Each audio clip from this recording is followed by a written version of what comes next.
I woke up to someone pounding on my hotel room door. Not knocking. Not asking. Pounding.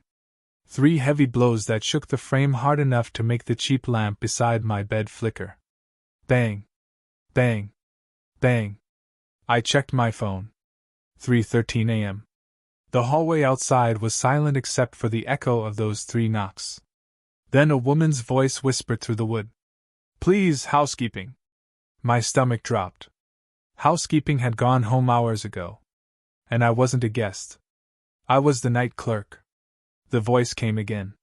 Softer this time. Almost pleading. "Please, open the door. I think someone is inside my room." I knew exactly what room she meant. Room 314. The room directly across the hall. The room that was supposed to stay empty. The room everyone pretended didn't exist. I looked toward the peephole. Then I remembered rule number 3. Never look through the peephole after 3 a.m. No matter who is knocking. No matter what you hear. Because if someone is standing outside, it isn't looking at the door. It's looking back through the peephole at you. If you're hearing this, then I don't work at the Ashcroft Hotel anymore. At least, I don't think I do. My name's Ethan. I'm 28, born and raised outside Columbus, Ohio. Last fall I took what I thought would be the easiest job I'd ever had. Night auditor. 3 nights a week. 7 p.m. until 7 in the morning. Mostly paperwork. Occasional check-ins. Coffee. Security cameras. The kind of job where nothing ever happens. At least, that's what the online listing promised. The pay was strangely good. $29 an hour. Health insurance. No experience required. Immediate hire. Looking back, that should have been the first warning. The Ashcroft Hotel sits about 40 miles outside Cincinnati along an old state highway that most truckers don't even use anymore. It isn't abandoned. But it feels like it should be. 6 stories. 112 rooms. Built sometime in the late 1940s. Brick walls blackened by decades of rain. A faded green roof. Windows that reflected the sky even when every light inside was on. You can drive past it in the middle of the afternoon and swear the building is empty. No cars. No people. No movement. Then, somehow, the parking lot is full by sunset. I still can't explain that. During my interview, the general manager, a woman named Linda Mercer, barely asked me any questions. She never looked at my resume. Never called my references. She just slid a thin manila folder across her desk. "Can you follow instructions?" I laughed. I was in the Army Reserve. Instructions are kind of my thing. She didn't smile. Instead, she folded her hands together. "Good. Because people who improvise here don't stay employed." Something about the way she said employed bothered me. Not alive. Not safe. Not successful. Employed? Like losing the job was the worst thing that could happen. She pushed a keycard toward me. "This opens every door except one." "Which one?" "You'll know." I thought she was joking. She wasn't. The tour lasted maybe 15 minutes. Lobby. Office. Laundry room. Kitchen. Maintenance closet. Boiler room. Everything looked normal. Old, sure. But normal. The lobby smelled like lemon cleaner mixed with ancient wood. A grandfather clock ticked in the corner. Soft jazz drifted from hidden speakers. A fireplace burned despite it being September. There were maybe 6 guests wandering around. An older couple checking in. A businessman reading the newspaper. A family carrying luggage upstairs. Perfectly ordinary. If anything, the place felt boring. Then Linda stopped in front of a corkboard behind the front desk. Pinned to it was a single laminated sheet. No logo. No hotel branding. Just 3 rules typed in plain black letters. Night shift rules.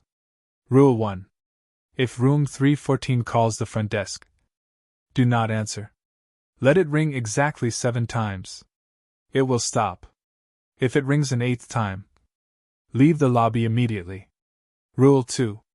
Every night at exactly 2:17 a.m., an elderly man wearing a gray suit will walk through the lobby. He is not a guest. Do not speak to him. Do not acknowledge him. Do not watch where he goes. Rule 3. After 3 a.m., never look through a peephole. Never check who is knocking. If someone says they're trapped, they're lying. I read the page twice. Then looked up. Hidden camera? Linda stared at me. I wish. I waited for the punchline. It never came. So, I said carefully, what happens if someone ignores the rules? Her expression changed. Not fear. Not anger. Recognition. Like she'd heard the question too many times. They stop working here. Again. That strange wording. I asked if there'd been robberies, drug problems, violent guests, mental health issues. She answered every question the same way. No. So why the rules? They work. That was it. No explanation. No stories. No examples. Just, they work. I signed the paperwork anyway. Almost $30 an hour isn't easy to walk away from. Especially after getting laid off from my previous job. My first shift started the following Friday. 7 p.m. The evening clerk, Maria, looked exhausted. Not sleepy. Exhausted.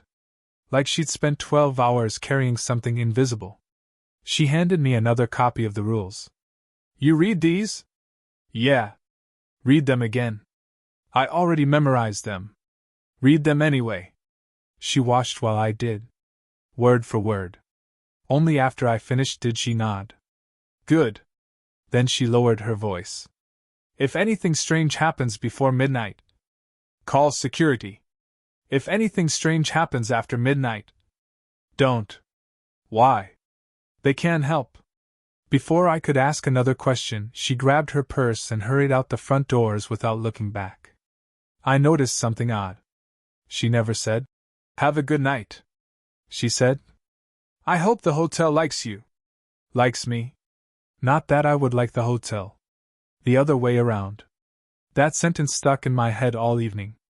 The first few hours were unbelievably normal. Guests checked in. A truck driver complained about weak Wi-Fi. A couple asked for extra towels. A kid spilled hot chocolate near the elevator. I balanced receipts. Answered emails. Ran credit card reports. Nothing unusual. Around 11:30, the lobby emptied. Rain started outside. The windows rattled every few minutes.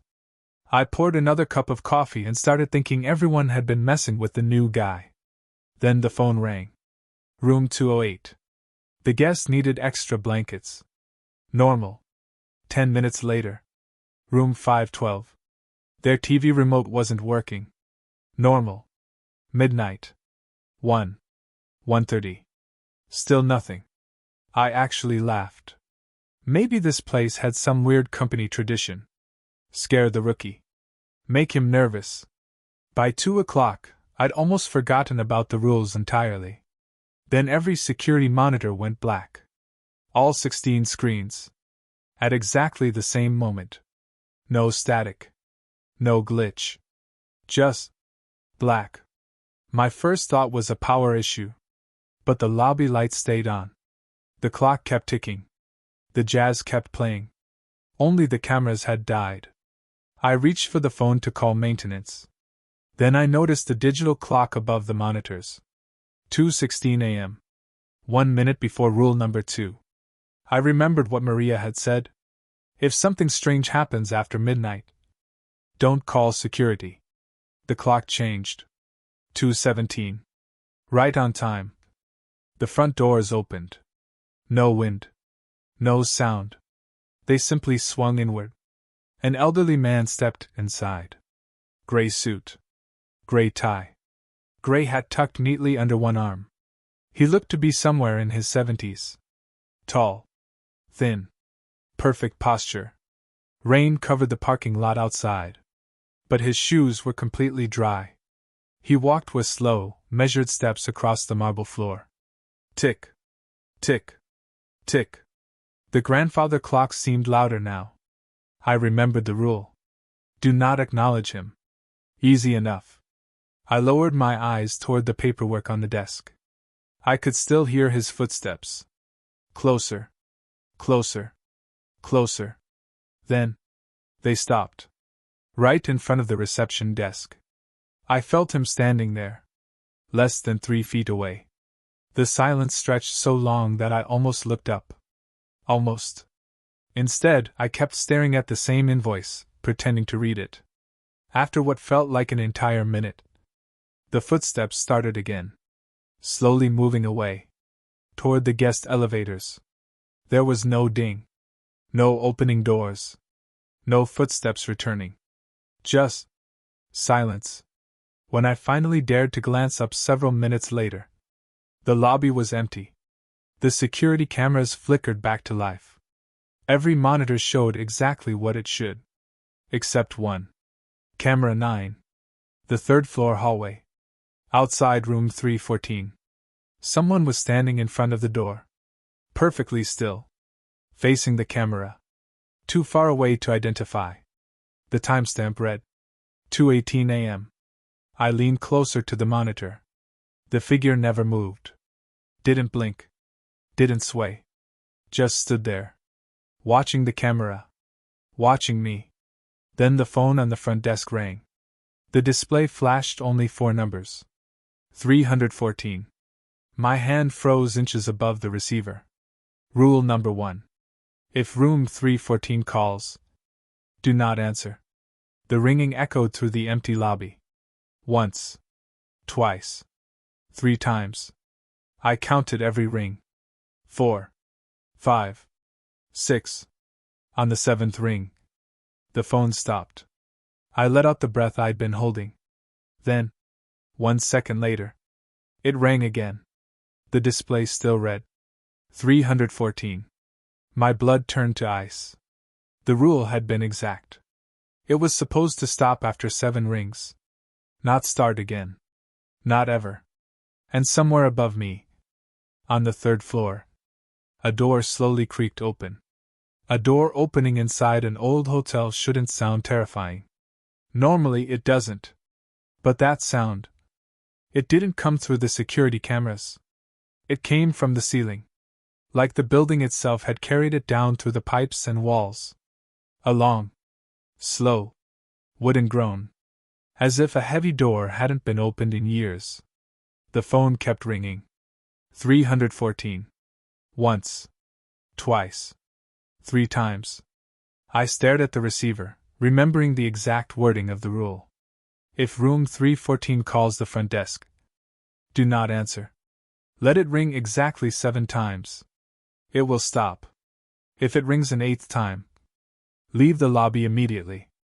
It had already stopped. Then started again. Did that count as a new call? Or had I already reached the 8th ring? No one had explained that. No one had explained anything. I counted anyway. 4. 5. 6. 7. Silence. I waited. Nothing. The display went dark. Only then did I realize I'd been holding my breath so long my chest hurt. I looked back at camera 9. The hallway outside room 314 was empty. The figure was gone. Not walking away. Not hiding. Just gone. The hallway was barely 40 feet long. There wasn't enough time for someone to disappear unless they'd gone inside the room. Except, according to the occupancy report I'd printed less than an hour earlier, room 314 was marked out of service. No guest. No housekeeping. No maintenance request. Nothing. I zoomed in on the camera feed. The door was closed. Exactly as it had been before. My fingers hovered over the radio. Part of me wanted to call maintenance. Another part wanted to wake Linda. The smarter part remembered both Maria and Linda had essentially said the same thing. Don't. I poured myself another cup of coffee. My hands shook enough to spill it across the counter. I laughed. Not because anything was funny. Because nervous laughter is sometimes the only thing keeping you from panicking. The rest of the night passed quietly. Too quietly. No more calls. No strange guests. By 6:30, daylight had started creeping through the lobby windows. Everything suddenly looked normal again. The fireplace. The old carpet. The faded wallpaper. Like the hotel had spent the last 4 hours pretending nothing had happened. At 7, Maria walked through the front doors carrying a travel mug. She took one look at my face. You got your first 314 call. It wasn't a question. I nodded. It called twice. Her expression changed immediately. What do you mean twice? It rang 7 times. It stopped. Then it started ringing again. She set her coffee down without taking her coat off. Did you answer? No. Did you leave the lobby? No. She closed her eyes. Okay. That's not ideal. What was I supposed to do? I don't know. You don't know? She looked genuinely frustrated. That's never happened to me. So what does it mean? I wish I knew. That wasn't reassuring.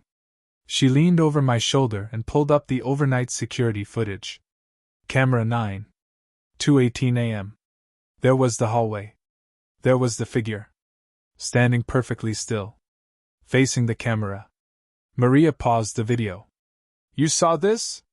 Yeah. She zoomed in. The image became grainy. The person looked about 6 feet tall. Dark clothes.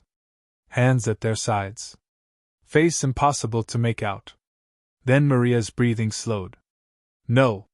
What? She pointed toward the figure's left hand. It wasn't hanging naturally. It was holding something. Something rectangular. Almost like a hotel keycard. Maria rewound the footage by 3 seconds. The figure hadn't moved. Rewound another 3 seconds. Still motionless. Again. Again. Almost 30 seconds passed. The figure never shifted its weight. Never blinked. Never breathed. It looked less like a person, and more like a photograph standing upright. Then Maria clicked frame-by-frame playback. The hallway stayed frozen. Until one frame. One single frame. The figure was suddenly one step closer to the camera. No walking animation. No transition. Just closer. Another frame. Closer again. Another. Closer. Like someone had removed all the frames where it moved. My skin crawled. Maria immediately closed the recording. You don't watch those. Why not? Because eventually. She stopped herself. Eventually what? She shook her head. I've already said too much. She grabbed her coffee. Go home. That was the end of the conversation. No explanation. No report. Nothing. I should have quit. Most people probably would have. Instead, I spent the entire weekend convincing myself there had to be a logical explanation. Corrupted footage. Old wiring. An overworked manager playing weird games with new employees. I even searched online for reviews of the Ashcroft Hotel. Almost every guest review looked normal. Friendly staff. Clean rooms. Quiet location. Great breakfast. Nothing unusual. Until I noticed something strange. There were gaps. Entire years where almost nobody had left reviews. Then suddenly dozens would appear in the same month. Then silence again. I dug deeper. The hotel had changed ownership 4 different times in 15 years. Every management company lasted about 3 years before disappearing. No press releases. No bankruptcy filings. Just gone. The oldest article I found was from a local newspaper nearly 40 years ago. Small headline. Local hotel reopens after electrical fire. There was only one photograph. Black and white. Firefighters standing outside the Ashcroft. The caption mentioned 7 fatalities. Electrical fire. Cause undetermined. I clicked the next article. Page unavailable. Another. Deleted. Another. Archived behind a paywall. Odd. Especially for something that had killed 7 people.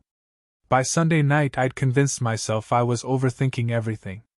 Monday evening I clocked in for my second shift. Maria was waiting. She looked worse than before.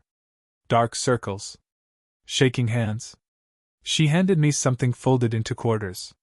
Don't read this until after midnight. What is it? My notes. You made notes? For myself. About what? The things management doesn't tell you.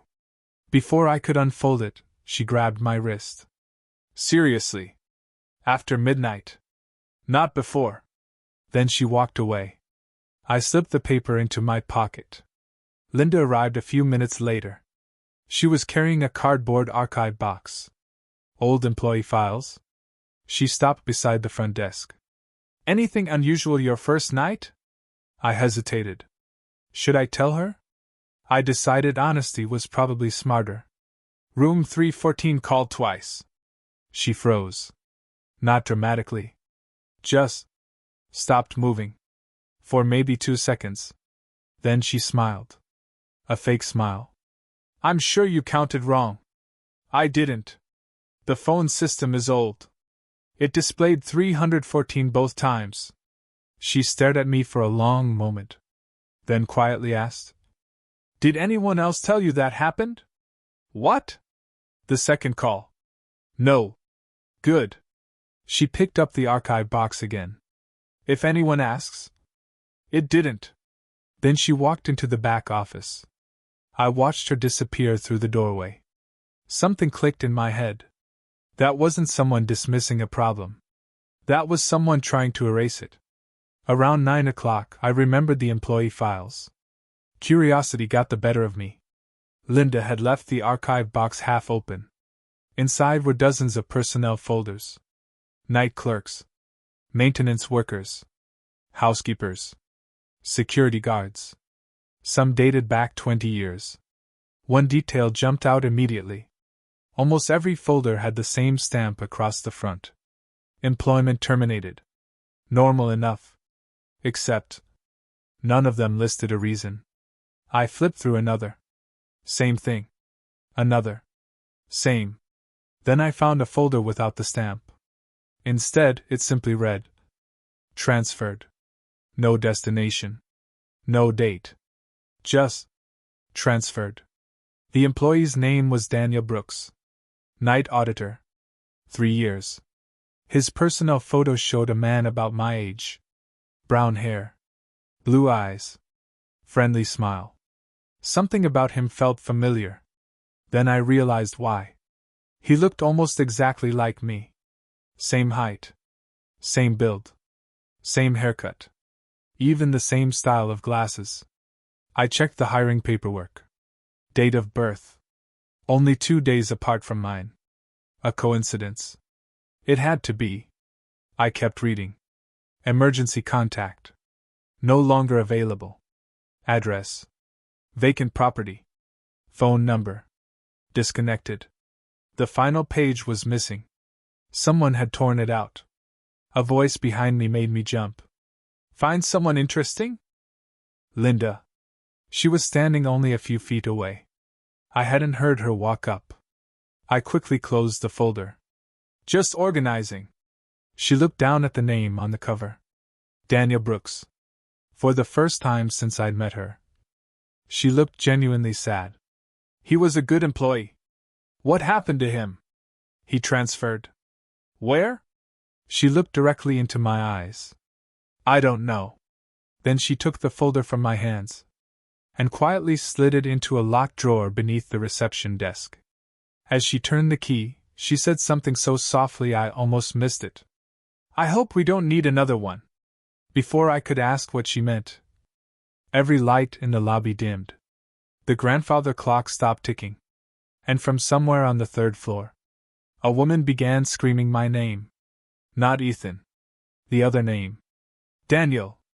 The scream lasted maybe 3 seconds. Then it stopped so suddenly it felt like someone had cut a wire. Not faded. Not echoed. Just gone. Every light in the lobby brightened again. The grandfather clock resumed ticking as though it had never stopped. Linda didn't react. Not immediately. She simply stood there with one hand resting on the locked drawer beneath the reception desk. I stared toward the ceiling. "You heard that, right?" she answered without looking at me.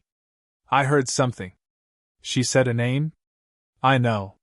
It wasn't mine." Linda finally met my eyes. "Good." "What do you mean, good?" "If she'd said your name." She stopped herself. "What would have happened?" "I don't know." I was getting tired of hearing those 3 words. "I don't know." Everyone in this hotel either genuinely didn't know what was happening, or they'd all agreed to pretend they didn't. Neither possibility made me feel better. Linda left a few minutes later, saying she had payroll to finish upstairs. That was strange in itself. Payroll wasn't kept upstairs. Everything administrative was in the basement office. I watched her disappear into the employee stairwell instead of taking the elevator. She didn't come back down. Not that night. At exactly midnight, I remembered the folded note Maria had given me. I unfolded it behind the front desk. The paper had obviously been rewritten several times. Entire sentences were crossed out. Some words had been scribbled over so hard they'd nearly torn through the page. Across the top, she'd written one sentence in block letters. "The rules on the wall are not the only rules." Below that was a second list. Not laminated. Not official. Handwritten. If you're working alone after midnight. 1. Never whistle. If you hear someone whistling first, leave the area immediately. Don't whistle back. 2. Count the elevators every hour. There should always be 3. If there are 4, one of them isn't taking people where they think they're going. 3. If a child asks whether you've seen his mother, ask what room she's staying in. If he says, "She doesn't have one anymore," end the conversation. Walk away. Do not look behind you. 4. If the lobby music stops, count to 60 before moving. Sometimes the hotel is listening. At the bottom she'd written something else. Smaller. Like she'd been afraid someone would read it. Linda didn't write the original rules. She inherited them. Someone older still changes them. I read the note 3 times. Then I compared it to the laminated rules pinned to the corkboard. Only 3 official rules. 4 unofficial ones. Who decided which rules employees deserved to know? And why keep the others secret? The questions had barely formed in my head when the lobby speakers crackled. The jazz music skipped. For half a second, static filled the room. Then the music returned. I looked automatically toward the clock. 12:41 a.m. Not 3. Not 2:17. Nothing significant. Still, my hand instinctively reached for Maria's note. If the lobby music stops. It hadn't stopped completely. Just skipped. Did that count? I decided not to find out. Around 1 in the morning, a guest came downstairs. Young guy. Maybe 30. Business suit. Rolling suitcase behind him. He looked annoyed. "Checking out early." "No problem." I pulled up his reservation. "Everything okay with the room?" He hesitated. Then leaned closer. "This is gonna sound stupid. I've heard worse. I don't think I was alone." I kept my expression neutral. "What happened?" "I woke up around midnight. There was someone standing in the bathroom." Every muscle in my body tightened. "What did they look like?" "I don't know. It was dark. I figured maybe housekeeping entered by mistake." "Did they say anything?" He frowned. "Actually, no. They were just..." He searched for the right word. "Waiting." "For what?" "I don't know." He laughed awkwardly. I turned on the light. No one was there. I checked his room number. 2nd floor. Nowhere near 314. "You want me to send maintenance?" "No. I already packed. I'm driving to another hotel." He slid his room key across the counter. As I reached for it, I noticed something scratched into the plastic. 3 tiny lines. Perfectly parallel. Like someone had dragged a razor blade across it. The guest followed my eyes. That wasn't there yesterday. Then he left. I watched him cross the parking lot through the front windows. He loaded his suitcase into a silver SUV. Started the engine. Pulled away. Normal. Until the security camera facing the highway caught something impossible. His headlights never reached the road. The SUV simply vanished. Not exploded. Not turned. Not hidden behind trees. One frame it was there. The next, an empty parking lot. I rewound the footage. Again. Again. Same result. He drove toward the exit. Then there was nothing left to drive. At 1:58 a.m., I heard someone laughing upstairs. Not loud. A child. Just a few giggles. Then running footsteps. I checked the occupancy list. No families with children were checked in on the third floor. Actually, only one room on that floor was occupied. Everything else was vacant, including 314. I picked up the radio. Maintenance, you copy? Silence. Right. Night shift. No maintenance after midnight. I grabbed the master keycard. Common sense told me to stay behind the desk. Curiosity won. The third floor hallway looked exactly like it had on camera 9. Long. Narrow. Old floral wallpaper. Soft yellow lighting. The carpet muffled every footstep. Halfway down the hall I stopped. Room 314 sat at the very end. Its brass numbers were darker than every other room. Almost black. Someone had tried painting over scratches around the frame. Several layers of paint couldn't quite hide them. 3 long gouges ran vertically through the wood. Like enormous fingernails had scraped the door. The laughter came again. This time, from inside room 314. A little boy. Maybe 7 or 8 years old. Laughing as if he were playing hide and seek. I looked down at the occupancy report still folded in my pocket. Out of service. No guest. No child. Nothing. The laughter stopped. A tiny voice drifted through the door. Mom? Silence. Then, Mom! Another pause. Have you seen my mom? The blood drained from my face. Maria's handwritten rule flashed through my mind. If a child asks whether you've seen his mother. The voice came again. Soft. Almost crying now. Mister? Have you seen my mom? I swallowed. Every instinct screamed at me not to answer. But another part of me couldn't ignore what sounded like a terrified kid trapped inside a locked hotel room. My voice cracked. I'm looking for hotel staff.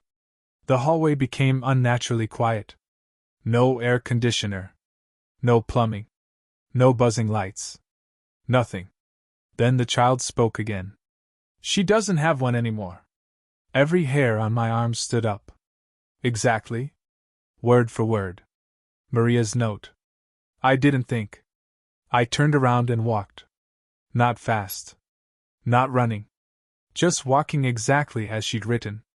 Do not look behind you. 20 steps. 30. 40. The elevator came into view. The voice changed. No longer a child.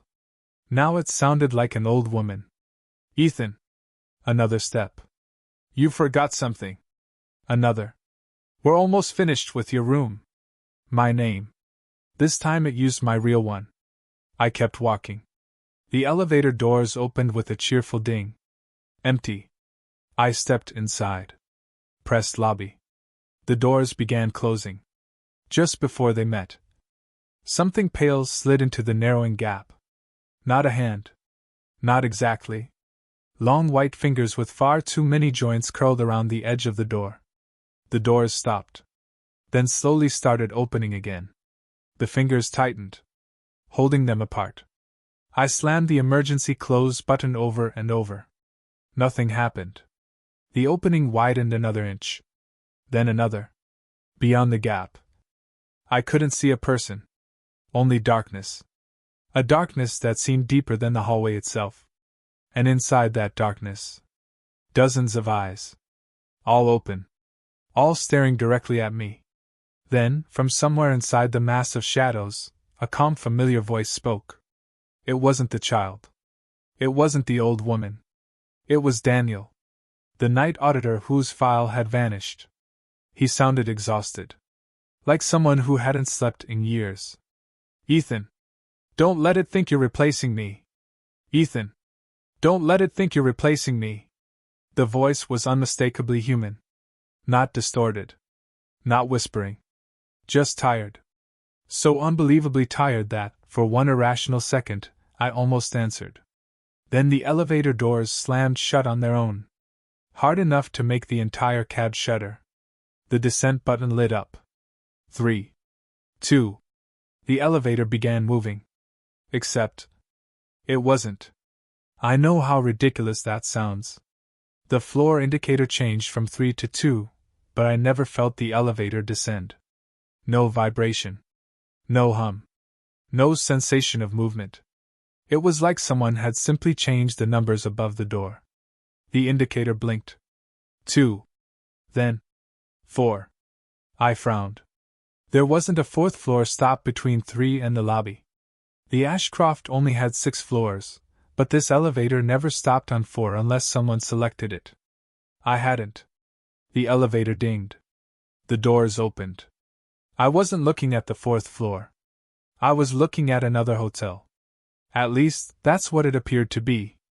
The hallway was identical in layout, but everything looked newer. Fresh wallpaper. Bright lights. Perfect carpeting. Not a stain anywhere. Soft piano music drifted through hidden speakers. The brass room numbers gleamed as though they'd been polished that morning. For one impossible moment, I wondered if I'd somehow entered another wing. Then I noticed the calendar hanging beside the housekeeping cart. October 14th, 1987. My mouth went dry. The paper looked old. Yellowed naturally. Not like a prop. Someone laughed farther down the hallway. Employees. I heard housekeeping carts rolling. A vacuum cleaner. Conversation. The hotel sounded alive. Busier than I'd ever seen it. A woman in a burgundy housekeeping uniform walked around the corner carrying folded towels. She smiled politely. Evening. I couldn't speak. She looked confused. You all right? Then her smile disappeared. She stared at the name tag on my uniform. Night audit. Her face turned pale. She slowly stepped backward. No, she whispered. They hired another one already? Before I could respond, every light in the hallway blinked. Once. Twice. 3 times. The woman dropped every towel she was carrying. Her eyes filled with terror. Get back in the elevator. What? Now. The hallway lights went out. Not dimmed. Out. Complete darkness swallowed the corridor. The only light left came from inside the elevator. Somewhere ahead. A hotel room door opened. Then another. Then another. One by one. All down the hallway. Dozens of doors. Click. Click. Click. The woman screamed. Not a frightened scream. The kind of scream someone makes when they recognize something they've spent years hoping never to see again. She ran. Not toward me. Toward the emergency stairwell. She never made it. Something moved through the darkness faster than my eyes could follow. Her scream stopped instantly. The hallway became silent again. The elevator doors closed before I could move. The indicator changed. 4, 3, 2, 1. The doors opened into the Ashcroft lobby. The old one. The fireplace. The grandfather clock. The faded wallpaper. As though nothing had happened. I stood frozen inside the elevator for nearly a minute. Finally, I stepped out. The lobby clock read 2:09 a.m. I checked my phone. Same time. I'd been gone less than 2 minutes. It had felt like 20. I didn't tell anyone. Who would believe me? Instead, I wrote everything down in a small notebook I'd started carrying. Every time. Every detail. Every conversation. Every strange sound. I figured if I started forgetting things, At least I'd have a record. That notebook would later become the only reason I realized the hotel had begun changing my memories. But I didn't know that yet. At exactly 2:17 a.m., the front doors opened. The elderly man in the gray suit entered. Right on schedule. This time, I was ready. Eyes down. Hands folded. No acknowledgement. His footsteps echoed across the marble floor. Slow. Precise. He stopped in front of the desk again. I stared at the reservation screen. Don't look. Don't speak. Don't react. Then, he broke the rule. Not mine. His. In a calm, almost fatherly voice, he said, "You're writing things down now." My heart nearly stopped. The rule had only said I wasn't supposed to speak. It hadn't said he couldn't. I stayed silent. "You think that'll help?" Another pause. It helped Daniel. My fingers tightened around the keyboard. It helped every one of them. One of them? How many night auditors had there been? The footsteps resumed, slowly disappearing toward the elevators. After several seconds, I finally looked up. The lobby was empty. Except something rested on the reception counter. A brass room key. Not a plastic keycard. An actual old-fashioned brass key. A heavy oval tag hung from it. Stamped into the metal were 3 numbers. 314. I stared at it for nearly a minute. No guest could have left it there. I'd been watching the counter the entire time. I reached out carefully. The metal was warm. Almost body temperature. On the back of the tag, someone had scratched 3 words. He left first. No name. No initials. Just those words. Around 2:45, another guest approached the desk. Older woman. Late 60s. Neatly dressed. She smiled warmly. "Excuse me." "Yes, ma'am?" "I seem to be lost." "No problem. What's your room number?" She blinked. "I don't remember." "Can I have your name?" Another blink. "I don't remember." I opened the reservation system. "No worries. I can look you up." She leaned closer. Her perfume smelled strangely familiar. Like old books and cigarette smoke. "You won't find me there." I froze. "What do you mean?" "I haven't checked in yet." She smiled wider. "But I already checked out." I felt my pulse climbing. "I'm sorry. I don't understand." "I know. No one ever does the first time." She glanced toward the grandfather clock. "What year is it?" I answered automatically. 2026. She sighed. So it skipped ahead again. Again? Before I could ask another question. The front doors swung open. Cold wind rushed through the lobby. The woman turned toward the entrance. Her expression changed instantly. Fear. Real fear. "They found me." "Who?" She backed away from the desk. "The ones who clean." "Housekeeping?" "No." Her voice barely rose above a whisper. "The real housekeeping." Then she ran. Straight toward the service hallway behind the laundry room. "Employees only." I hurried after her. She disappeared around the corner. I followed less than 5 seconds later. The hallway was empty. Nowhere to hide. Only concrete walls. Storage shelves. A locked fire exit. Gone. As if she dissolved into the air. When I returned to the front desk, the brass key to room 314 was gone. In its place sat a folded envelope. Cream-colored. Yellowed with age. My name was written across the front. Not Ethan. Daniel. My hands began shaking. I opened it anyway. Inside was a single sheet of hotel stationery. The handwriting was rushed. Messy. Desperate. If this letter was genuine, it had been written by Daniel Brooks, the missing night auditor. It read, "If you're reading this, the hotel has confused us again. It does that when it's hungry. Don't trust photographs. Don't trust employee records. Most importantly, don't trust how long you've worked here." I frowned. I'd only worked 2 shifts. Hadn't I? The next sentence made my stomach turn. You'll wake up believing you've only been here a week. Check your locker. You'll understand. Locker? Every employee had a locker downstairs. Mine contained an extra uniform, a flashlight, painkillers. Nothing else. Didn't it? Unable to ignore the letter, I grabbed the master keys and headed for the employee locker room in the basement. The fluorescent lights buzzed overhead. Rows of dented metal lockers stretched across the room. Mine was near the back. Locker 27. I unlocked it. Inside were the things I remembered. Uniform. Flashlight. Notebook. Exactly where I'd left them. Relief washed over me. Then I noticed something behind the flashlight. Taped to the back wall. Another notebook. Older. Leather-bound. Dusty. I pulled it free. The cover was cracked from years of use. Across the front, written in my own handwriting, were 4 words. Year 3, don't forget.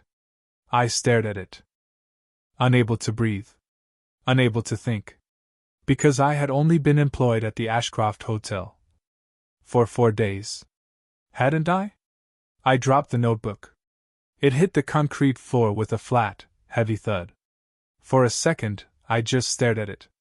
There are moments when your brain refuses to accept what your eyes are telling it. This was one of them. The leather was worn smooth along the edges. The corners had split from years of being shoved into pockets. There were coffee stains across the cover. A burn mark near the spine. None of that was strange. What was strange was the handwriting. I'd recognize it anywhere. Every grocery list. Every birthday card. Every signature I'd ever written. It was mine. Exactly mine. Block letters. Heavy pressure on the downstrokes. The crooked Y. There was no doubt. I'd written it. Except I hadn't. I picked it up with trembling hands. The first page contained only 1 sentence. Written in black marker. If you're reading this, you've already forgotten again. Again. Not forgotten. Forgotten again. I turned the page. The second page had a date. February 18th. No year. Beneath it, a journal entry. I think today is my 8th month here. Linda insists I've only worked 3 weeks. Payroll agrees with her. My bank statements don't. I frowned. Payroll? Bank statements? That didn't make any sense. I flipped another page. Another entry. Maintenance says floor 4 doesn't exist. I've walked through it 6 times. Every visit is different. None of the people I meet are alive anymore. Another page. The hotel isn't haunted. Haunted places remember the dead. This place remembers the living. I stopped reading. That sentence lodged itself somewhere deep in my mind. It wasn't poetic. It wasn't dramatic. It sounded like a conclusion. The kind someone reaches after months, or years, of testing a theory. I kept turning pages. Most entries were short. Messy. Written quickly. As if whoever had written them expected to be interrupted. Some were crossed out entirely. Others had entire paragraphs ripped away. Then I found something that made my pulse quicken. A list. People who remember. Linda. Maria. Daniel. Ethan. Below my own name. Someone had drawn a line through it. My mouth went dry. Someone had crossed out me. Not Daniel. Not another employee. Me. A voice echoed through the basement. Ethan? Maria. I slammed the notebook shut. Her footsteps approached. You down here? I'm here. She rounded the corner carrying a laundry inventory clipboard. The moment she saw the notebook in my hands, her face lost all color. You found it. You knew about this? She closed the distance in 3 quick steps. How many pages did you read? I don't know. 10? Maybe. She looked genuinely frightened. That's too many. What is this? My handwriting. I know. No. She shook her head. You recognize it. That doesn't mean you wrote it. I stared at her. What? You've made the same mistake every time. Every time. There it was again. Those words. Like this conversation had already happened. What are you talking about? Instead of answering, she reached into her pocket. She pulled out an old Polaroid photograph. There. Look. I took it. The picture showed 4 people standing behind the reception desk. Linda. Maria. A man I immediately recognized as Daniel. And me. Exactly as I looked now. Same haircut. Same uniform. Same watch. Same wedding ring. I froze. Wedding ring? I wasn't married. I looked down at my left hand. No ring. Back to the photograph. There it was. Silver band. Plain. Clearly visible. The date stamped along the bottom read. April 12, 2023. 3 years ago. No. I whispered. That's fake. Maria looked like she wanted to cry. I wish it was. I wasn't here. You were. I would have remembered. That's the problem. She took the photograph back before I could study it longer. Don't look at old pictures for too long. Why? The hotel notices. I almost laughed.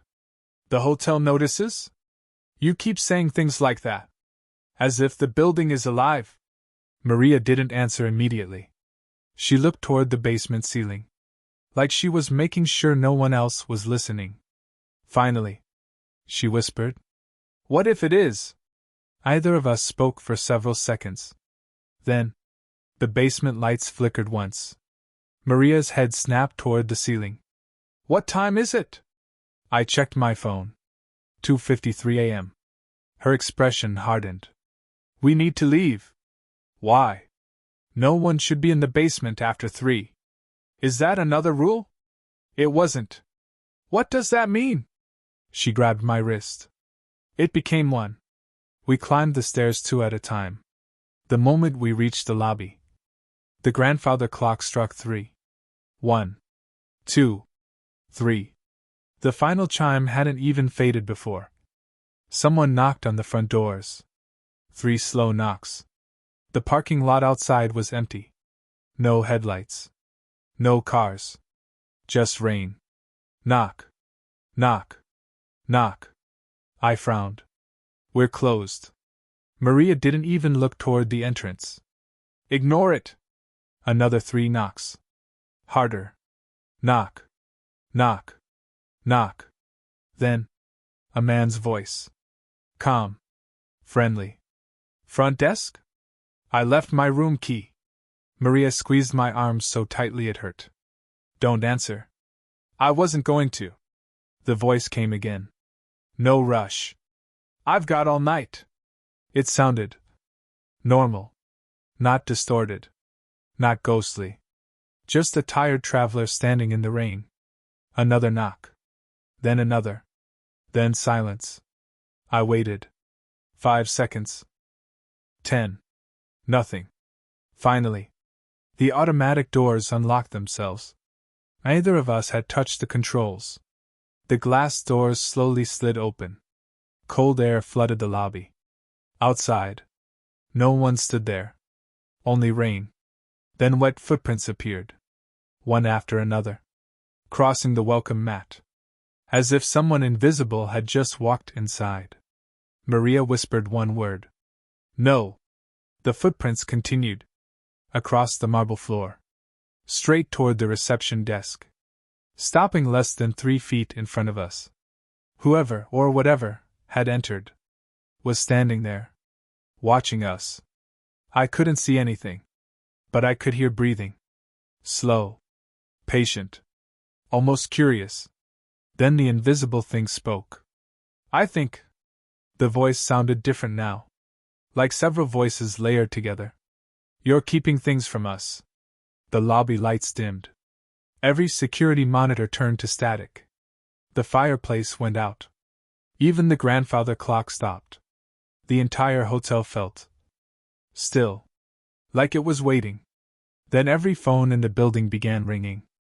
At once. Guest rooms. Office lines. Kitchen extension. Laundry room. Conference hall. Dozens of phones. A deafening chorus echoing through the empty hotel. Every monitor lit back up simultaneously. Not with camera feeds. With room numbers. One after another. Then names appeared beneath them. Guest names. Some marked checked in. Others. Missing. The list kept scrolling. Hundreds of names. Hundreds. Far more guests than the hotel could possibly hold. Maria stared at the screens in horror. They've never done this before. They? She didn't answer. Instead, she slowly pointed toward camera 9. Room 314. The hallway wasn't empty anymore. People stood outside every door. Not one. Not two. Dozens. Men. Women. Children. All perfectly still. All facing the camera. Every single one wore an old brass room key around their neck. And every single one looked directly into the lens. As if they knew we were watching. Then, in perfect unison, every head tilted 90 degrees. Toward room 314. The door clicked open. Darkness poured into the hallway. Not out of it. Into it. Like the room itself was swallowing the corridor. One by one. Every person stepped inside. None of them resisted. None of them hesitated. The last figure to enter stopped at the doorway. Turned toward the camera. Even through the grainy black and white footage. I recognized him instantly. Daniel. He raised one hand. Not waving. Pointing. Straight at me. Then the screen went black. A single line of white text appeared across every monitor in the hotel. The words burned across every security monitor in stark white letters. No camera feeds. No timestamps. Just those two words. For several long seconds, the lobby was silent except for the relentless ringing of phones throughout the hotel. Then, every phone stopped. At exactly the same moment. The silence that followed was somehow worse. Maria stared at the monitors without blinking. No, she whispered. It picked someone. What are you talking about? She didn't answer. Instead, she reached beneath the reception desk and pulled out something I'd never seen before. A thick black binder. Its cover had no title. Only an embossed number. 27. She dropped it onto the counter. The impact sent dust into the air. What is that? Our contingency plan. Our? The people who still remember. She flipped it open. The first page wasn't instructions. It was a list of names. 37 of them. Each one had a date beside it. Every single date ended the same way. Vacancy filled. I skimmed the names. Some had work housekeeping. Some maintenance. Some security. Mostly night auditors.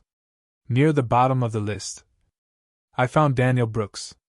Beside his name was a date from almost 3 years earlier. Underneath, a blank line. Waiting for another name. Maria quietly closed the binder before I could keep reading. We don't have much time. Time until what? It realizes you know. I wanted to demand answers. Instead, another question forced its way out. What exactly is room 314? Maria looked toward the ceiling.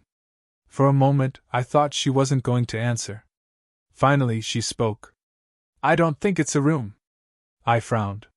What? I think. She swallowed. It's a mouth. Those words hit me harder than anything I'd heard all week. Not because they made sense. Because somehow. They almost did. Every strange thing. The disappearances. The voices. The impossible hallway. The people who supposedly transferred. Everything seemed to orbit one place. Room 314. Not the hotel. The room. Before I could ask another question, someone cleared their throat behind us. Linda. Neither of us had heard her approach. She looked from me. To the binder. To Maria. Her expression wasn't angry. It was disappointed. You opened it. Maria didn't deny it. He deserves to know. No. Linda's voice remained calm. He deserved not to. The two women stared at one another. It wasn't an argument. It felt older than that. Like a conversation they'd had dozens of times before. You said that about Daniel, Maria whispered. Linda closed her eyes. And I was right. No. You were late. I looked between them. Would somebody please tell me what the hell is happening? Linda sighed. Then, for the first time since I'd met her, she answered a question directly. Every haunted place has rules. I nodded slowly. Okay. The rules aren't there to protect people. I frowned. They're there to protect the place. The sentence hung in the air. The 3 rules. They're not keeping employees safe. They're keeping. I couldn't finish. Linda nodded. They keep the hotel stable. My pulse quickened. So if someone breaks them, the boundaries weaken. And when the boundaries weaken, she looked toward camera 9. It remembers more. Remembers what? You. I didn't understand. But I didn't get the chance to ask. A loud metallic clang echoed from somewhere above us. Then another. Then another. The sound rolled through the building like someone was dragging enormous chains across the 4th floor ceiling.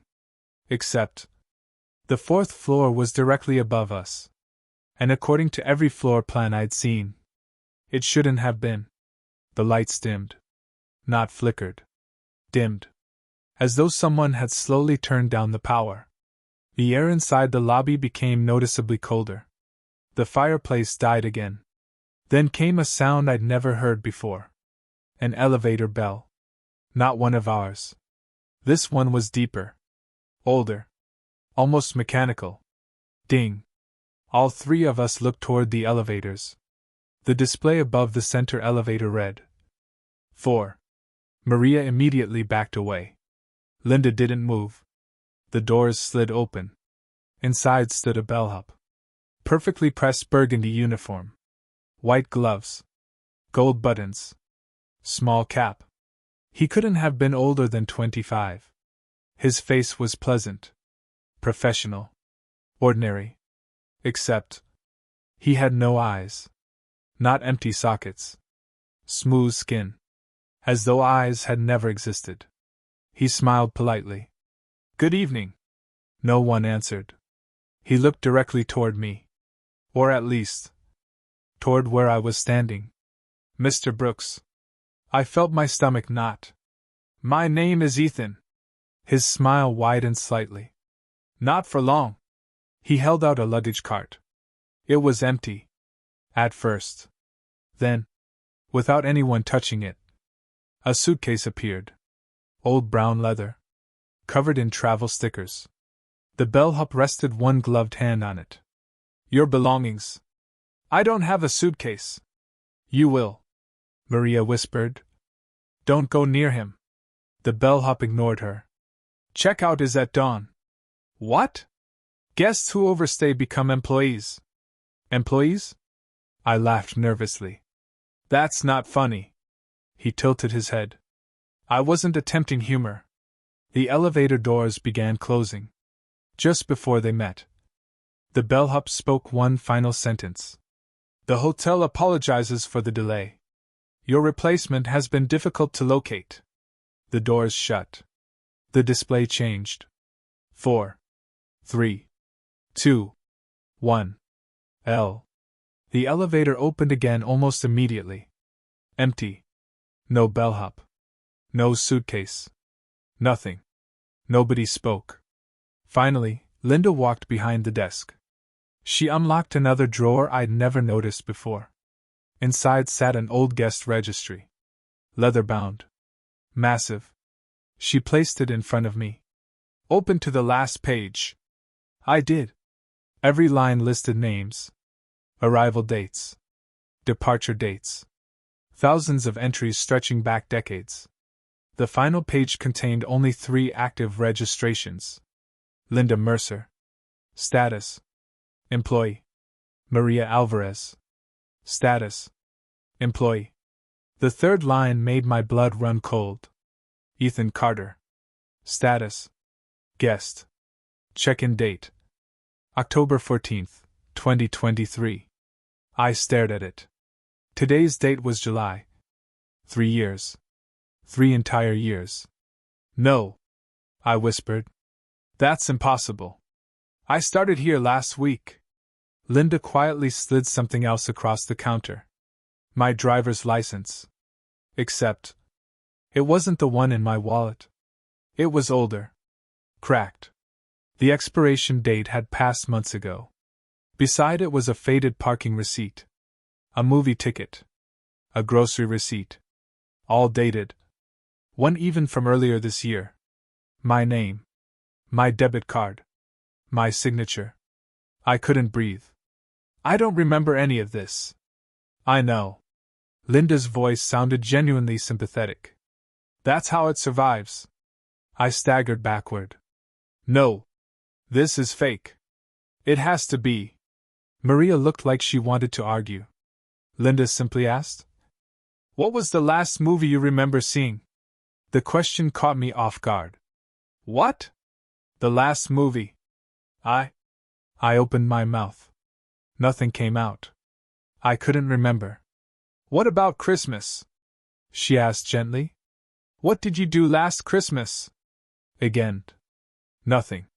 My memories stopped. Not faded. Stopped. As though someone had cut 3 years out of my life with a knife. A wave of nausea hit me. I grabbed the edge of the reception desk to stay upright. What did it do to me? Linda answered so quietly I barely heard her. It let you keep the parts that wouldn't make you leave.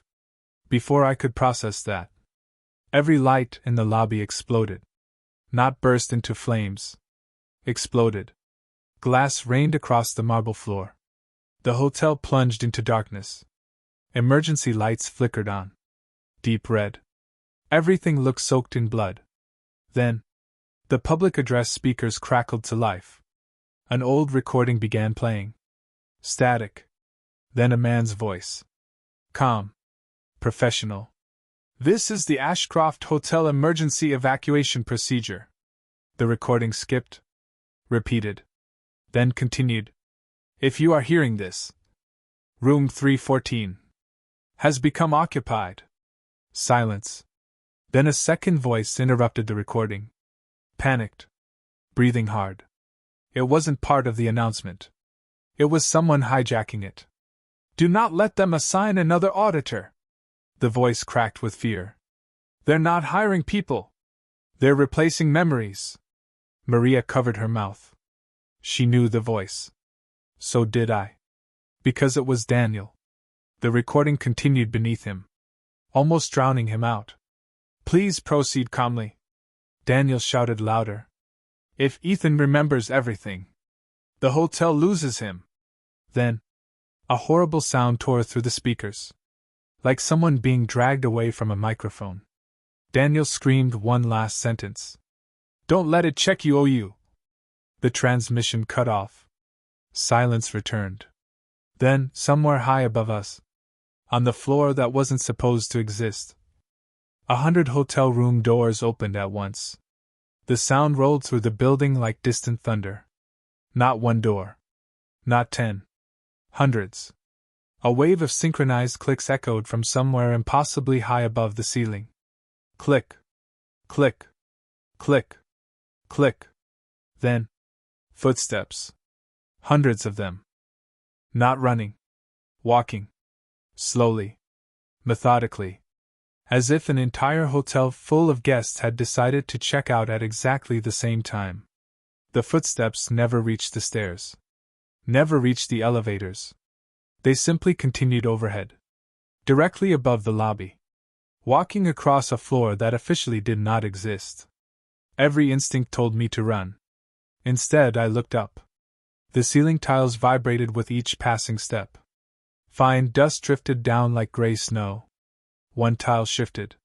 Then another. Something heavy moved across them. Not a person. Too slow. Too deliberate. As though whatever was up there wasn't walking. It was choosing where to stand. Linda suddenly grabbed my shoulder. Ethan. Her voice was sharper than I'd ever heard it. Listen carefully. This is the first thing I'm going to tell you that absolutely cannot be forgotten. I forced myself to focus on her. If you remember nothing else, remember this. She leaned closer. The hotel cannot create memories. I frowned. What? It can only rearrange real ones. Those words landed somewhere deep. The hotel hadn't invented 3 missing years. It had moved them, hidden them, mixed them together. Which meant my life during those years had actually happened. Somewhere inside me. Maria looked toward the employee hallway. We're out of time. Linda nodded. He needs the archive. The real one. There is no real archive. There is tonight. The 2 women exchanged another look.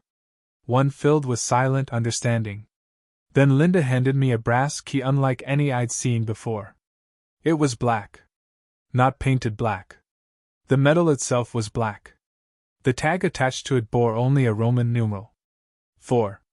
I stared at it. What does this open? Linda answered immediately. It opens the floor that doesn't exist. The words barely left her mouth before the emergency lights flickered. 1, 2, 3 times. The grandfather clock, which had been frozen since the power outage, suddenly began ticking again. Except, it wasn't keeping the right time. The pendulum swung impossibly fast. Tick, tick, tick, tick. Almost like a stopwatch. Maria looked at the clock. Her face strained of color. It's counting. Counting what? You. A loud ding echoed through the lobby. The center elevator. The display showed one character I'd never seen before. Not a number. Not a letter. Just 4. The doors slid open. Darkness waited inside. Not because the lights were off. Because there was no back wall. The elevator had become a corridor. An impossibly long hallway stretched into the distance. Wallpaper identical to the rest of the hotel. Rows of doors disappearing beyond sight. None of it should have fit inside an elevator. Cold air flowed from the opening, carrying the smell of dust, old perfume, burned coffee, and something else. Rain. Fresh rain. The same smell I'd noticed every time room 314 became active.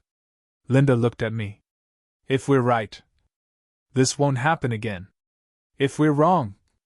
She didn't finish. Instead, she stepped aside.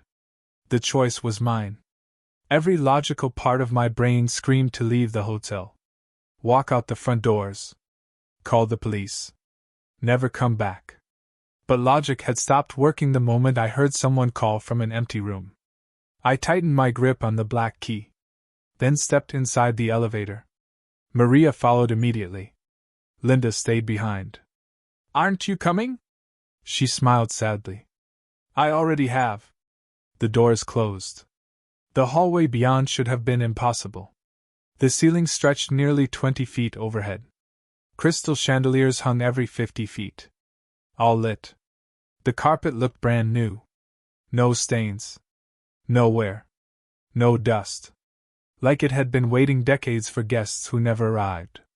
Every room number began with a 4. But something was wrong. The numbers weren't sequential. They changed position whenever I looked away. Room 411 became 437. Room 425 disappeared entirely. I stopped trying to memorize them. Maria didn't even seem surprised. Don't read the room numbers. I wasn't trying to. You were. I saw you. We walked in silence. The hallway never seemed to end. After several minutes I looked back. The elevator was gone. Only more hallway. More doors. More chandeliers. More silence. Then I noticed framed photographs lining the walls. Black and white pictures of hotel staff. Bellhops. Managers. Housekeepers. Night clerks. Every photograph contained one detail that made my skin crawl. Someone had scratched a face out of each one. Not randomly. Always one face. The scratch marks were old. Deliberate. Like someone wanted to erase a specific employee from every photograph ever taken. I stopped at one frame. It showed 6 employees standing behind the front desk sometime in the 1960s. 5 faces remained untouched. The 6th had been gouged away. Beneath the photograph was a brass plaque. Night Auditor. No name. Just the position. Another picture. Different decade. Different employees. Again. One scratched out face. Again. The Night Auditor. Every single photograph. Same pattern. Maria quietly said. It doesn't let them stay remembered. Something clicked behind us. A hotel room door. Slowly opening. We both froze. The door to room 427 stood open a few inches. Warm light spilled into the hallway. Someone inside was humming. Softly. A lullaby. I looked toward Maria. She whispered. We keep walking. The humming stopped. Then a woman's voice drifted out. Ethan? I didn't respond. The voice laughed gently. You still hate tuna casserole. I stopped walking. Maria immediately grabbed my sleeve. No. But my heart was racing. That sentence. No one knew that. Not really. When I was a kid, my mother made tuna casserole every Thursday. I hated it. I'd never told anyone at the hotel. The woman spoke again. You were 9. You hid your plate under the porch. You blamed the dog. I couldn't breathe. Those weren't guesses. Those were memories. Real memories. Maria pulled harder. Don't. How does it know that? It doesn't. What? It remembers because you do. The room door opened a little wider. I caught a glimpse of a dining table. Family photographs. Yellow kitchen walls. My childhood home. Impossible. My mother's voice came again. Ethan. Dinner's getting cold. My eyes filled with tears before I realized it. For one impossible second, I wanted to walk inside. Just 1 minute. Just to see her again. Maria stepped directly between me and the doorway. That isn't your mother. How do you know? Because your mother never worked here. The sentence snapped me back to reality. The room disappeared. Not faded. Disappeared. Behind the doorway was only darkness. The humming returned. Except now. It wasn't a lullaby. It was dozens of voices humming together. Perfectly synchronized. We hurried away. Neither of us spoke for nearly 5 minutes. Finally, the hallway opened into a massive circular atrium. It took my breath away. The room was enormous. Far larger than the hotel's exterior should have allowed. Balconies spiraled upward beyond sight. Floor after floor after floor. Hundreds of doors overlooked the center. Thousands, maybe. Every balcony was filled with people. Standing perfectly still. Guests. Employees. Bellhops. Housekeepers. Children. Business travelers. Newlyweds. Old couples. Every era. Every decade. All silently watching the center of the atrium. None of them looked at us.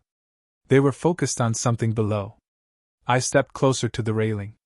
At the center of the atrium sat the hotel's front desk. Not ours. The original one. Dark mahogany. Gas lamps. Brass mail slots. Behind it stood a single employee. His back faced us. Gray vest. White shirt. Black tie. He was writing in a massive leather registry. Without looking up, he spoke. I was wondering. His voice sounded hauntingly familiar. How long it would take you to remember? Slowly. The man turned around.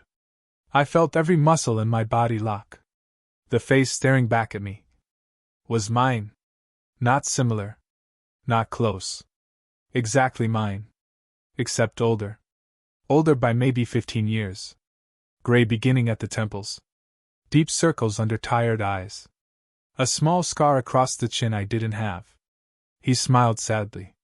Then closed the registry. Welcome back, Ethan. I've been keeping your desk warm. I couldn't move. I couldn't blink. It wasn't just that he looked like me. He breathed like me. Held his shoulders the way I did. Even the tiny habit of rubbing his thumb across the edge of the desk. I did that whenever I was nervous. The older man smiled with exhausted recognition. I know. The first time is always the hardest. My voice finally returned. Who are you? He answered without hesitation. I'm what's left. Silence filled the atrium. Thousands of motionless guests stood on the balconies above us. None of them spoke. None of them even seemed to breathe. The older version of me rested both hands on the ancient registry. You've been asking the wrong question. I haven't. You have. I've been asking what's inside this hotel. He slowly shook his head.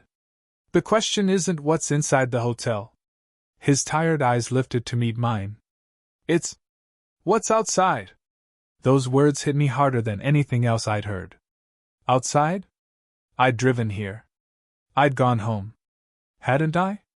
I started answering automatically. I live in. The sentence stopped. Where? I knew the town. Didn't I?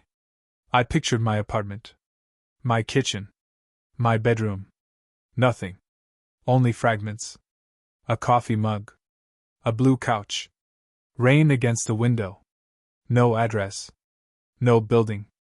No neighbors. No certainty.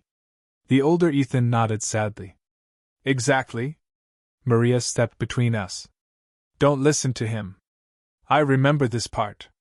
The older Ethan smiled at her. Hello again. She froze. You know me? I know every version of you. She visibly flinched. You've had this conversation before. No. You've had versions of it. He tapped the massive registry. The hotel edits. It doesn't erase. He opened the ancient book. Every page contained names. Thousands. Each one connected by thin red lines. Some lines crossed entire pages. Others circled back on themselves. The registry looked less like a guest book, and more like a map. He pointed to one section. Ethan Carter.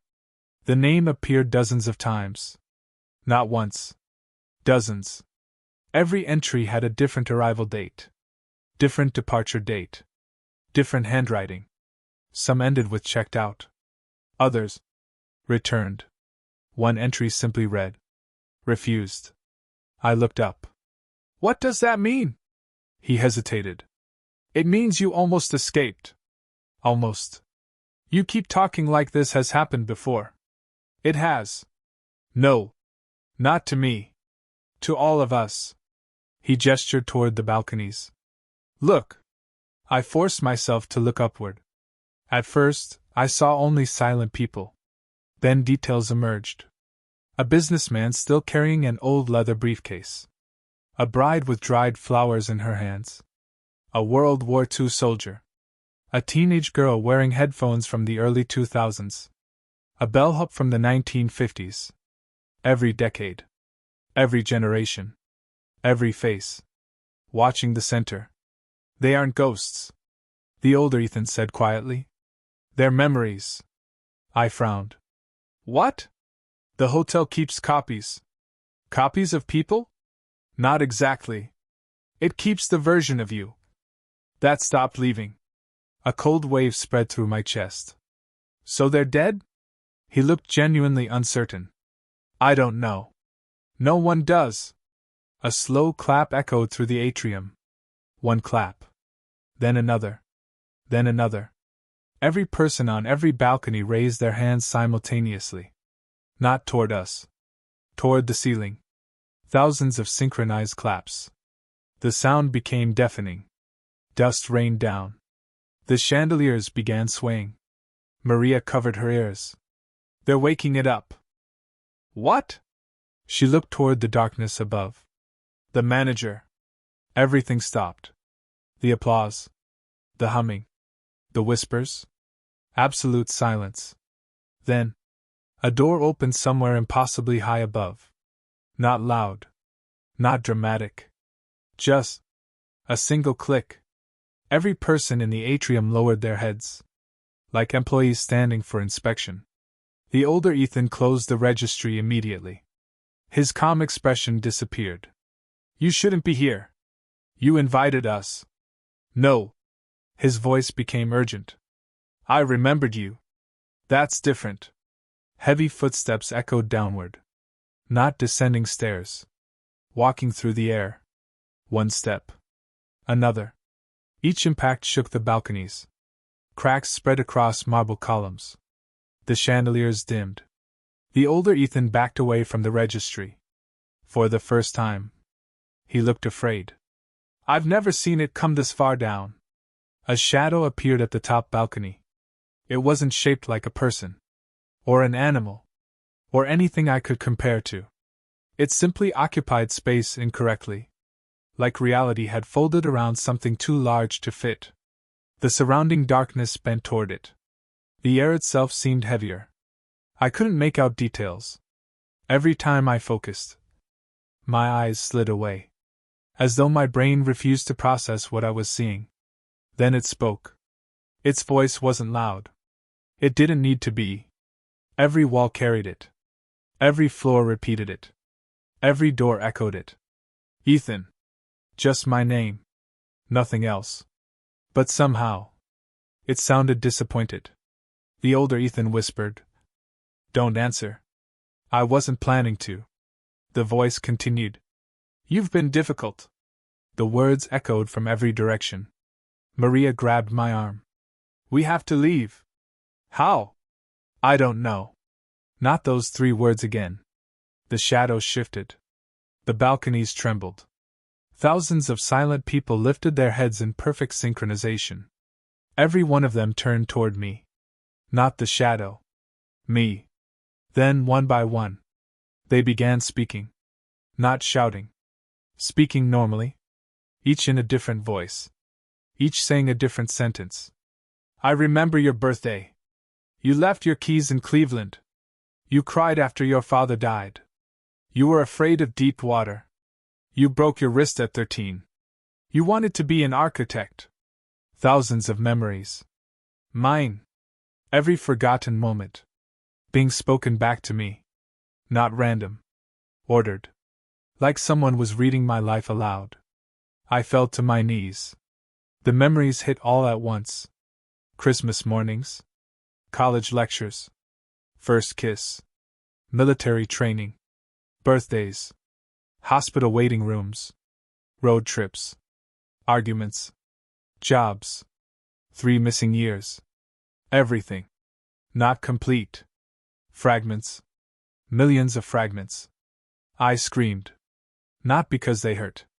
Because there were too many. The older Ethan rushed toward me. You have to choose.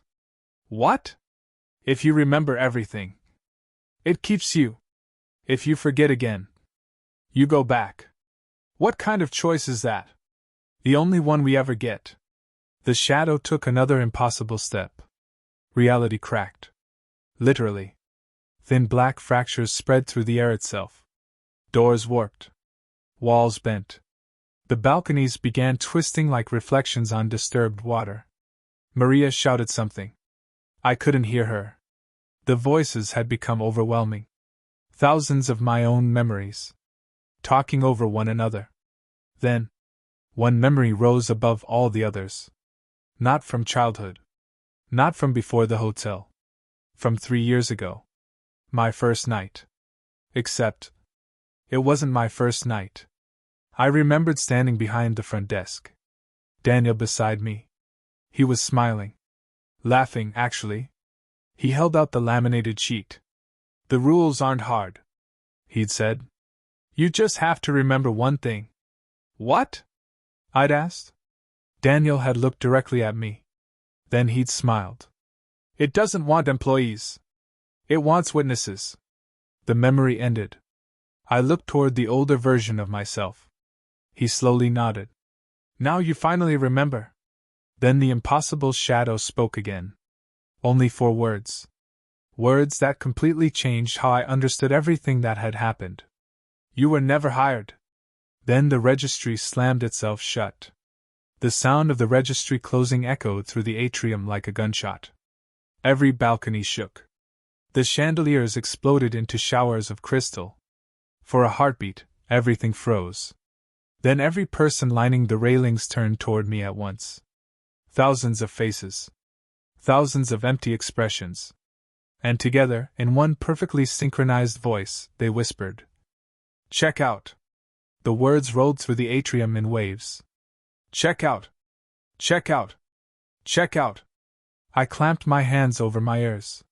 It didn't matter. The voices weren't reaching me through sound anymore. They were inside my head.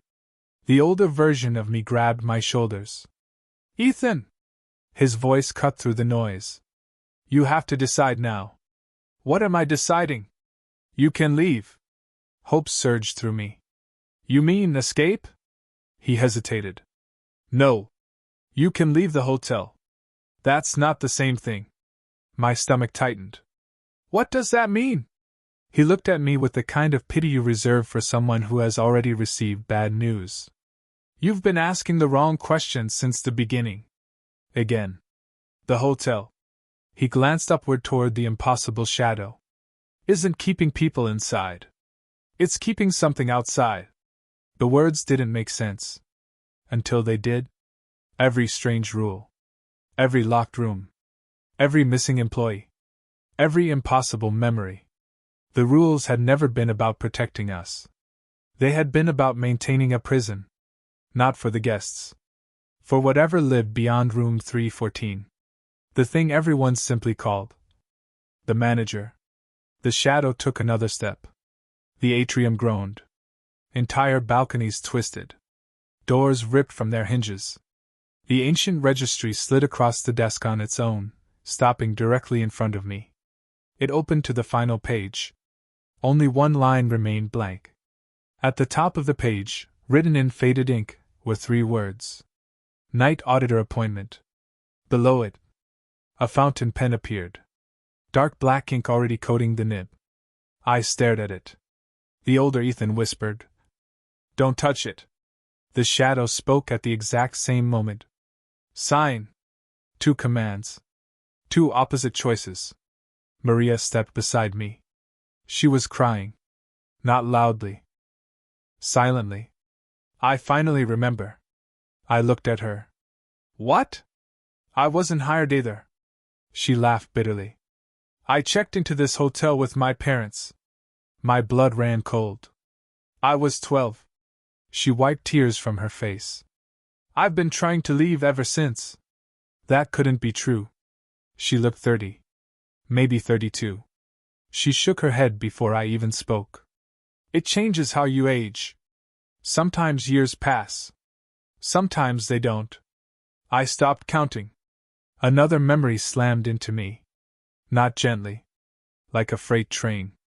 I remembered arriving at the Ashcroft. Not for a job interview. For a wedding. A college friend had rented the ballroom. There had been music. A reception. Champagne. Rain outside. I remembered wandering away from the party looking for a restroom. I remembered taking the wrong elevator. I remembered. Room 314. The memory shattered. My knees nearly buckled. I hadn't applied for a job. I had never filled out an application. There had never been an interview. Linda had found me. The older Ethan nodded. "It gives everyone a story. A reason they think they belong. It fills in the gaps." I remembered signing employment paperwork. Except now. The memory looked wrong. The words on the pages had been blurry. The signatures had changed every time I looked at them. None of it had been real. The manager took another impossible step. The air fractured around it. The people on the balconies began smiling. Not happily. Expectantly. As though they had waited years for this exact moment. The older Ethan suddenly shoved me backward. Hard. Something invisible sliced through the space where I'd been standing. The ancient front desk split cleanly in half. No explosion. No impact. Just separated. Like reality itself had been cut. "Run!" Maria screamed. We ran. The atrium collapsed behind us. Entire balconies folded inward. Doors flew through the air. The endless hallway beyond twisted like melting wax. The floor buckled beneath our feet. We sprinted toward where the elevator should have been. It wasn't there. Only another corridor. Then another. Every hallway looked identical. Every turn led somewhere impossible. The hotel was rearranging itself. Behind us, footsteps echoed. Not hurried. Not chasing. Patient. The manager didn't need to run. It already knew where we'd end up. We rounded another corner. A brass sign hung beside a doorway. Employee records. Linda stood inside. As though she'd been waiting. I found it. She held up a thick folder. My personnel file. The real one. She threw it toward me. Read the last page. There isn't time. There has to be. I caught the folder while running. The final page was handwritten. Not typed. No company logo. Just one sentence. The night auditor may terminate employment at any time. Below it, a signature line. Blank. I frowned. What does that mean? Linda smiled sadly. It means employment was always voluntary. The words hit me like lightning. Voluntary. Every employee had been told. People who improvise here don't stay employed. They stop working here. Not because they died. Because they chose. Or forgot they could choose. The manager's voice filled the hallway. Ethan. The walls cracked. Wallpaper peeled away. Behind it wasn't plaster. It was hundreds of hotel room doors layered one behind another. Thousands. Every wall. Made of doors. Every ceiling. Made of doors. Every floor. Made of doors. The hotel wasn't a building. It was rooms. Endless rooms. Built around one impossible center. Linda shoved a fountain pen into my hand. Sign it. What happens? I don't know. You keep saying that. She laughed. This time it sounded relieved. No. This time. I really don't. The shadow reached the end of the hallway. For the first time, I saw something resembling a face. Not features. An outline. Constantly changing. Every few seconds it became someone else. Daniel. Maria. Linda. The older me. My mother. The businessman from room 221. The little boy asking for his mother. Every person I'd met. Every face. Flowing into another. Then it settled. On mine. It smiled. And held out a room key. Brass. Heavy. Stamped. 314. Promotion. It said. You've earned it. The key floated toward me. The pen felt impossibly heavy in my other hand. The blank signature line waited. The hallway shook so violently I could barely stand. Linda looked at me one last time. Whatever you do, make it your decision. For the first time since entering the Ashcroft Hotel, I believed I still had one. The sound of the registry closing echoed through the atrium like a gunshot. Every balcony shook. The chandeliers exploded into showers of crystal. For a heartbeat, everything froze. Then every person lining the railings turned toward me at once. Thousands of faces. Thousands of empty expressions. And together, in one perfectly synchronized voice, they whispered, "Check out." The words rolled through the atrium in waves. "Check out! Check out! Check out!" I clamped my hands over my ears. It didn't matter. The voices weren't reaching me through sound anymore. They were inside my head. The older version of me grabbed my shoulders. "Ethan!" His voice cut through the noise. "You have to decide now."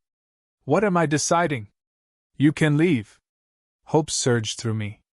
"You mean escape?" He hesitated. "No. You can leave the hotel." "That's not the same thing." My stomach tightened. "What does that mean?" He looked at me with the kind of pity you reserve for someone who has already received bad news. You've been asking the wrong questions since the beginning. Again. The hotel.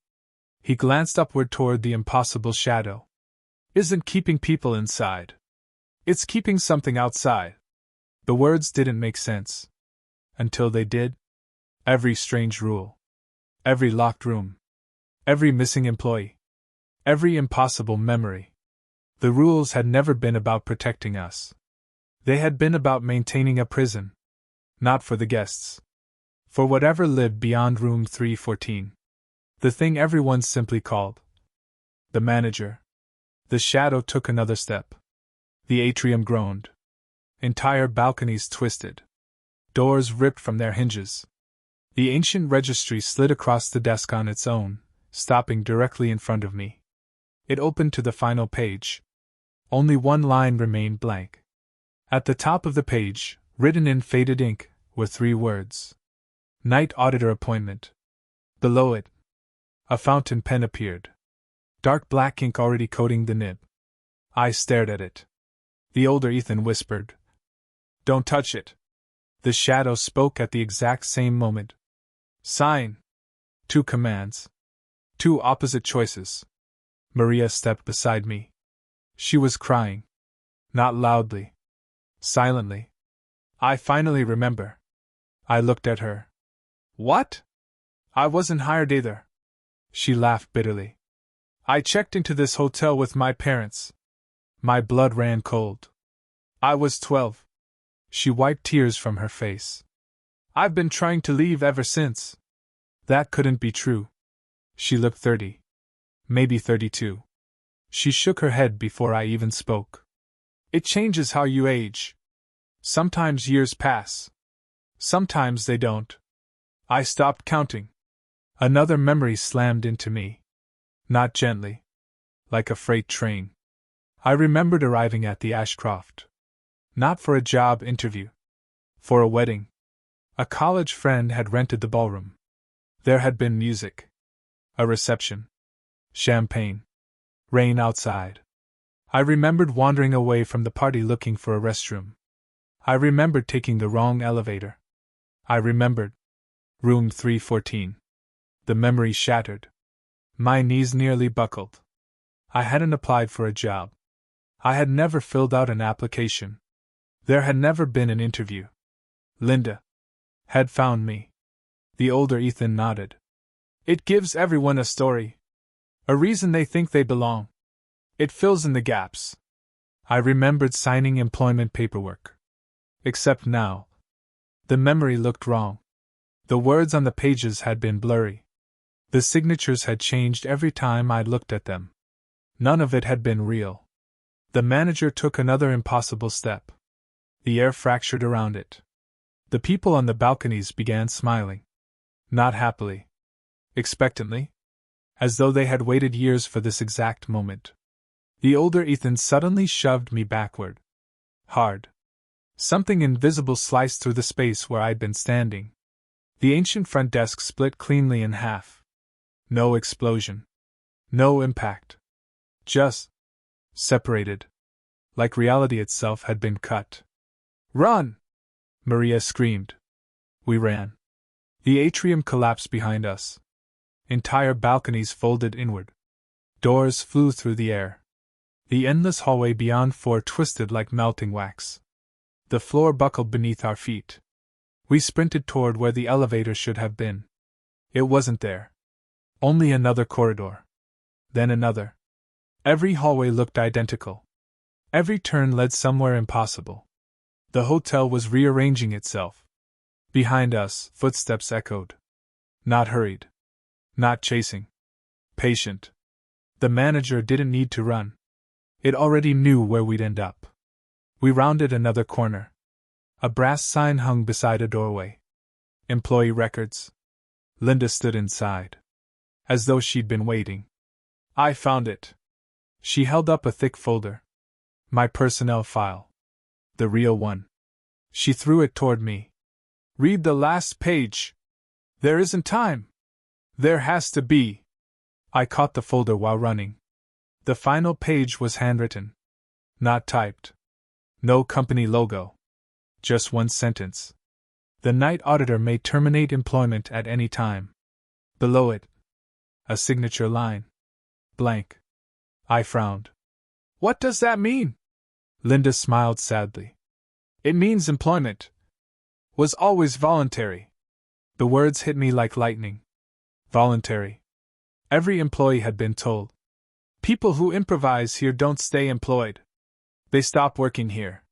Not because they died. Because they chose. Or forgot they could choose. The manager's voice filled the hallway. Ethan. The walls cracked. Wallpaper peeled away. Behind it wasn't plaster. It was hundreds of hotel room doors layered one behind another. Thousands. Every wall. Made of doors. Every ceiling. Made of doors. Every floor. Made of doors. The hotel wasn't a building. It was rooms. Endless rooms. Built around one impossible center. Linda shoved a fountain pen into my hand. Sign it.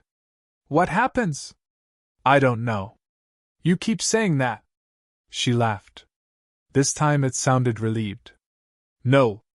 This time. I really don't. The shadow reached the end of the hallway. For the first time, I saw something resembling a face. Not features. An outline. Constantly changing. Every few seconds it became someone else. Daniel. Maria. Linda. The older me. My mother. The businessman from room 221. The little boy asking for his mother. Every person I'd met. Every face. Flowing into another. Then it settled. On mine. It smiled. And held out a room key. Brass. Heavy. Stamped. 314. Promotion. It said. You've earned it. The key floated toward me. The pen felt impossibly heavy in my other hand. The blank signature line waited. The hallway shook so violently I could barely stand. Linda looked at me one last time. Whatever you do, make it your decision. For the first time since entering the Ashcroft Hotel, I believed I still had